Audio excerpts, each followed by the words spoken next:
Welcome back to Diving into Watches. We got a unique review for you today. I wouldn't say unique, but kind of a special review. But for me, it's special. We're actually going to be doing a review of a Doxa Sub 300.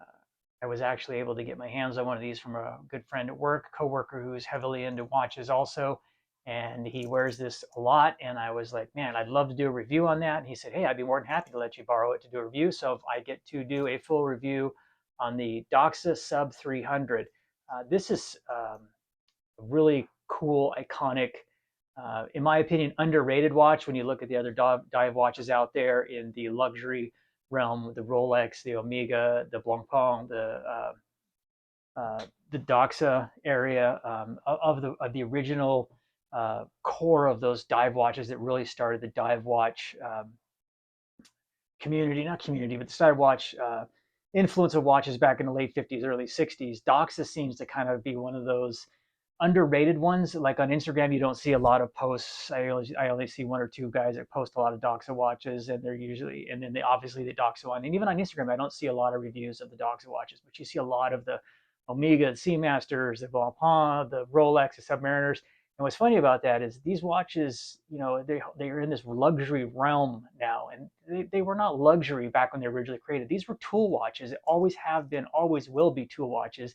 Only recently have we elevated them to this god tier level of luxury investment, and that's sad in a sense because I think they're being treated not in the realm that they should be treated, and that is a quality tool watch for diving or whatever. I was actually asked a question recently. What is it that appeals to you watch people? Like I said, you watch people about these types of watches and these classic. Funny how they say classic dive watches, and it kind of threw me for a second. I kind of thought about that because I think about today's generation or today where everything is disposable and everything is battery, and cars have no heart, no soul anymore because they're battery operated. There's no feel of the road. There's no feel of the emotion in the motor. There's no pushing the envelope of things anymore. And I think what these type of watches, the Doxa, from '67, the Blancpain in the late '50s, the Rolex in the late '50s. I think what the appeal of these is it harkens to a time when the future was open. It was everything was being pushed in the boundaries of everything. I mean, in the '60s, we were pushing into space. We were going to the moon. We were pushing the speeds of planes over Mach 4. We were setting new land speed records, 400, 500, 600 miles an hour on the dry lake deserts. We were pushing the speeds on the oceans. We were pushing and exploring the depths of the ocean. How far could we go? Could we live underwater? We were pushing all these realms. And in every single one of those realms was one of these watches, whether it be the Omega or the Bulova lunar pilot. They were on the moon, or the Speedmaster, which was used for racing, and the Daytona for racing, and the Submariner, and the Doxa Sub 300, and the Blancpain, and the Aquastar, these other ones that were used to delve and go to the bottoms of the ocean with Jacques Cousteau, who opened up this whole new world. So it kind of harkens back to a time when everything was open, exploration was everything. And these were just a tool to be used to further our reaches and understanding of those areas. And now they are considered luxury timepieces. They are considered, by the next generation, an investment to be put in a safe and never to be worn. But one of the things when you'll see me review this one is this one is worn. He wears this watch. He uses this watch. This watch has scratches. This watch has history. This watch has a soul to it. And I think that's what the appeal is. There's mechanics. There's gears. There's a heart to this that makes it beat and makes it work, and it has to be taken care of and regulated and serviced. And where a quartz watch, it's almost cheaper just to toss it in the trash like a Casio and buy a new one than it is to change the battery. There's no heart, there's no soul to it. There's no design, there's no elegance to it. There's no love to it. And I think that's what's the beauty of these timepieces. Even nowadays, these watch companies aren't pushing the envelope on development and new creations. They're reaching back into their calendars and remaking these watches from their past and their back. They're reaching back in their old catalogs, Bulova, Doxa, or Omega, Seiko. Trying to think of another one. They're all reaching back into their old. Well, now you got this Blancpain Swatch Frankenstein contraption, that everybody's railing over. It's a plastic watch, folks. No matter how you wrap it up, bioceramic, it's plastic. It's it's mechanical, but there's nothing new there. They're taking just in repackaging and they're trying to, I get it, they're trying to inspire the next generation. But we are going to explore the depths of the Doxa. Doxa started back in the 1800s. It's a Swiss watch started in Switzerland, made its claim to fame building really high quality watches and pushed into really well designed dress watches. And then in 1967, they came out with the Doxa 300 and really started pushing, made this watch. This is one of the first watches that was massively available to the diving community in affordable arena that could had mass appeal that a lot of people can use, and it had the decompression dial on it, so you could know exactly how long you needed to stay down, how long you stay down, because there was no dive computers. This was a tool. It helped people stay alive. Made famous by Jacques Cousteau and all his documentaries. I remember as a kid watching his documentaries and just incredibly fascinated by this whole world underneath us that nobody ever sees. Doxa was a huge part of that. Now, fast forward now, we still have Doxa, but it seems like Doxa has not broken out into that realm. They are, I want to say they're a niche within a niche, but maybe I could be wrong. Tell me if I'm wrong in the comments. But you don't see these on the same level as you do the Omega and the Blancpain and the Rolex. And that's unfortunate because this is an incredible watch. Is it expensive? Yes. You do a sub 300T is going to run you in the 1900 range, and the sub 300 is going to push you into the 2800 range. So it is an expensive watch, but it is not an unaffordable watch when you look at the likes of Tudor. That was the other watch I was thinking of. Tudor, Rolex, Blancpain, those boutique where you can just get an astronomical amounts of money. But in 1967, this watch started it. This watch took it off. This watch kicked off the realm of underwater diving. They went with the orange. I think you can get these in 7 different colors, but orange was the one that set it off because it was determined to be the most visible color underwater when you're diving, and that's why so many dive watches have that bright yellow colored face. So without me going further on my soapbox about the lost love of mechanical watches, because there's plenty of out here to do it, let's get over to the bench. Let's review this watch in depth. Let's get into the details of the watch. Let's get into the nitty gritty. Let's get into the measurements. Let's take a closer look. Let's see the love that this watch has had, the battle scars it has, and it is a used watch. It is not a safe queen at all. This watch gets worn every single day by the gentleman who let me borrow it. It's a fantastic looking watch. I got to put it on, take some photos with it. It's top notch. I don't know if I have any real moans or niggles on it, but we'll get over the bench. I might have one or two, but what watch isn't going to have that? We'll put it on a time grapher, see how it's doing as far as time, because it is COC. It is a COC COSC certified watch. So let's see how that time is holding up, and let's take a look at and break down the Doxa 300.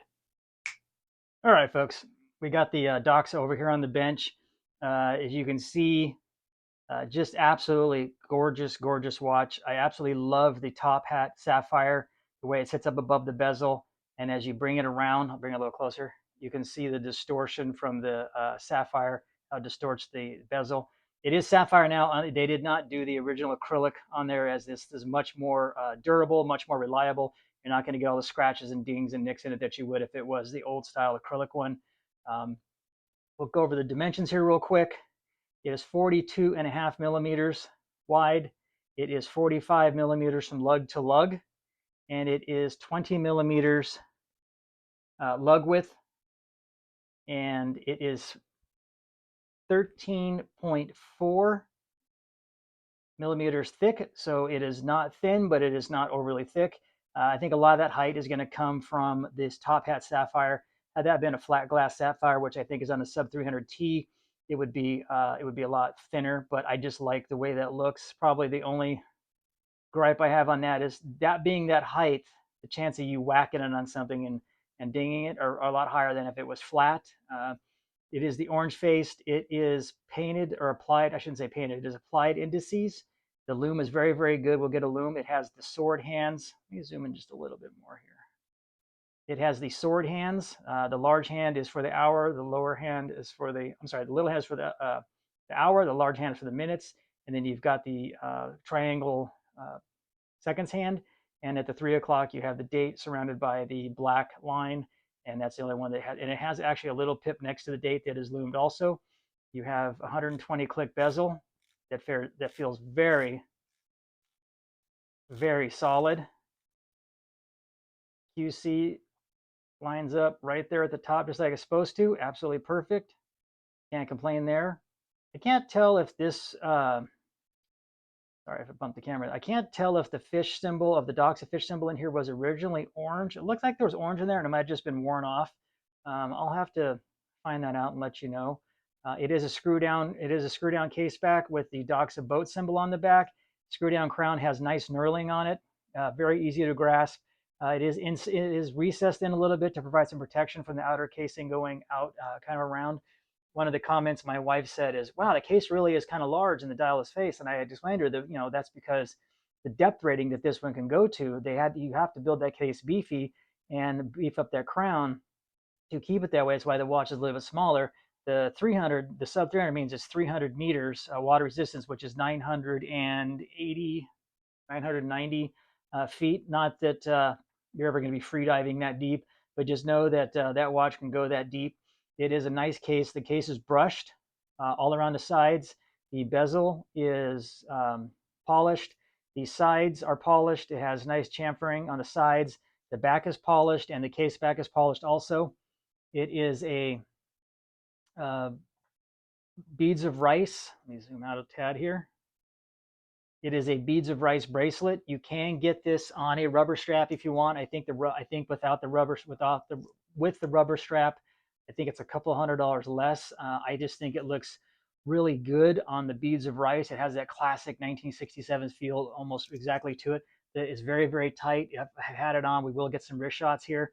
It does have the Doxa fish symbol on it. I don't know which way the fish symbol goes. I think it goes this way. Fish symbol on it. It is full over class. There is no push button deployment on that. I would have liked to have seen push button deployment on that as a little added safety security, but honestly, I can say I've never had a watch pop loose. It is a milled end link. Milled clasp, which is very nice. It's very firm when it closes, and it snaps very firmly. You have 4 micro adjustments on the side here. I don't think, did not look. Are you able to? It is not an adjustable slide one. It's strictly. Oh wait, yeah, it is. No, it's not. I was thinking this one was like you could, do a release and pop it in and out and slide it like the Rolex one you can. But no, that one you can't. Not a deal killer. That would have been nice also. The beads of rice is very stylish, very nice. The orange just stands out just incredibly well. It is a female end link, which I do really like.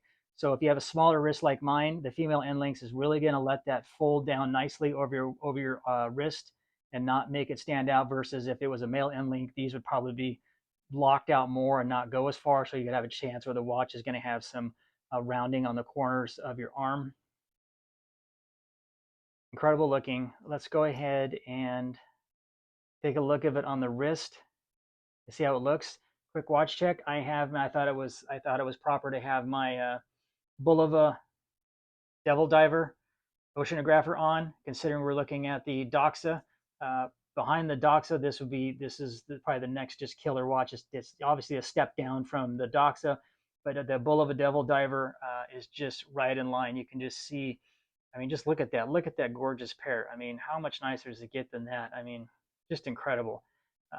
Just incredible 2 dive watches there. But let's go ahead and pop this one off. There it is on my 6 1/4 inch wrist. You can see that it lies very nicely, lays very flat on the wrist. Those female end links keep it from protruding over at all. The gentleman has, I think, his wrist is 6 3/4, so it's just a little bit larger on mine. But overall, I mean, it fits a small wrist very nicely. It would fit a decent sized wrist pretty well at 42.5. You're not going to go wrong there. That beads of rice bracelet just looks fabulous on this one. Another good strap option would be another great strap option would be this band by Montreux. They are a micro brand FKM full rubber watch strap. I think this watch would just look killer on that blue FKM rubber strap. If you were to put one on a rubber strap, I think that would just look fantastic. Even if you went black, but this Montreux, I'll put a link down below in the comments. I think this Montreux full FKM rubber strap would look absolutely fantastic on this watch. This is my Soxa that I built to kind of homage to the Doxa, obviously. Two completely different watches, but I loved this watch and I took inspiration from it to build my Soxa. So I think this on a rubber strap would also look absolutely fantastic. I know the rubber straps that you can get off a Doxa website are ridiculously expensive. They're $450. And without their buckles fastener thing they have that's pretty cool, they're $200. I'm just not paying $200 to $400 for a FKM rubber strap when you can pick one up from Montrose, which is going to be just as good as the Doxa one, if in my opinion, not better. Fit this, it would be, and these are quick release pins. I think it would just look absolutely killer on this watch. The blue would just be awesome, and you can pick those up for like $50. So I think the Doxa watch is one that you absolutely should take a look at. I don't think there's absolutely anything wrong with this one. As I said, probably my only moan, I got two, would be just the height, and it's not a bad one. It's just the height of the top hat sapphire, the way it sits, even though it looks killer. I think that if you were ever to smack it, I think that's the one thing is to do is because of the height, it might catch something. And I think they could have done a little bit better with this clasp. You know, maybe a built-in size adjustment right here would have been much better than a pin and having to move it. And I would have liked to have seen double deployment clasp. If Seiko can put them on their inexpensive watches, Doxa, come on, you guys can put it on yours. There's no reason. Other than that, I think for the money, you can't go wrong with this watch. This is definitely on my possibility of high-end watch to buy. I really like the Clive Cussler edition one, which is considerably different. Now that I've seen it in person, I love it even more. One thing you'll always get on this channel is I will always do reviews of watches in hand. I will never do review of a watch off of pictures off the internet. If I can't hold it, if I can't put it on, if I can't put it in front of you and show it to you, I'm not going to do a review of it. But overall, I think this is just an absolutely gorgeous, gorgeous watch. And the gentleman owned this is very, very lucky to have this. This is just a super killer watch. I will have to dive into his collection and see if there's anything else in there that I could bring to the channel that would be fascinating for my viewers. With that, let's go back over to the studio and give you my final review and my final thoughts on the Doxa Sub 300 Professional. And let's wrap this up. Back to the studio. All right, folks, there's the in-depth review of the Doxa Sub 300 and what I think of it. I think personally, for many people, people's definitions of Grail watches is going to vary, but I think, you know, in the middle of the road price, in the middle of the road is going to be between $2,000 and $5,000. This should be a Grail watch. I think if you're looking to spend some money, sub 3,000 on a watch, and that's a lot of money for anybody. I don't care who you are. That is a lot of money. But if that's the realm you're looking at and you're looking for one of those watches that's unique, that's different, I think the sub 300 you cannot go wrong with. A sub 300, a sub 300T orange, they are fantastic. I would say Tudor, but Tudor's now pushing that 5,000 plus realm with the Pelagos. But I don't think you can go wrong with it. If you're looking for a watch that's going to scratch that itch, it's going to give you that feel, it's going to give you that emotion of the 60s and pushing the boundaries of everything from the depths of the ocean to space, to speed on land, to speed on the water, to speed in the air, walking on the moon, all the different watches and stuff that you can go with out there. I think the Doxa Sub 300T is a solid piece. It's definitely a horological piece of history. It's a phenomenal watch. It's an incredible watch. Is it a perfect watch? Absolutely not. As I said, it has its bones between the bezel and the clasp. I think those could have, not the bezel, I'm sorry, the top sapphire glass, top hat sapphire glass, those couple of things. But you know what? That's the character of the watch. That's what makes the watch great. I don't think you can go wrong with this watch. If you have the Doxa Sub 300, put it down in the comments. Tell me what you think. Am I wrong? Did I miss anything? Do you think there's a watch that has more history and is better than the Doxa? Don't give me the Submariner. I'm talking that 2,800 sub 2,000, 1,800 to 2,800 price range. Do you think there's a watch, not a modern watch, but a watch that came out at the same time in the 1960s, late 50s, that has the same horology, same history, same provenance as the Doxa Sub 300? I mean, Jacques Cousteau wore it. If you don't know who Jacques Cousteau is, we're on YouTube. YouTube it. the guy cut the edge on what it was to be underwater, what it was to scuba dive, what it was to explore the depths of the oceans in the world. Just a phenomenal, phenomenal guy. There's a great biographies on him. It's all this watch. His soul is in this watch. Okay, I mean, this just, he was part of that community. So enough ranting and raving about this Doxa. I just think it's fantastic. The two little moans, it's just perfect. And hey, my buddy John, I appreciate you for letting me borrow this. I really do appreciate it. Thank you very much. It's in good hands, and I will get it back to you ASAP. Tell me what you think, folks. Am I wrong? Am I right? With that, hit the subscribe button. Give me a big thumbs up. We continue to really appreciate the support you've given us. The channel continues to grow. We're trying to bring you more and improved watches. Stay tuned for next week. We've got more great things coming to you. You guys stay safe. Have a great weekend. Stay healthy, and we'll see you next week on Diving Into Watches.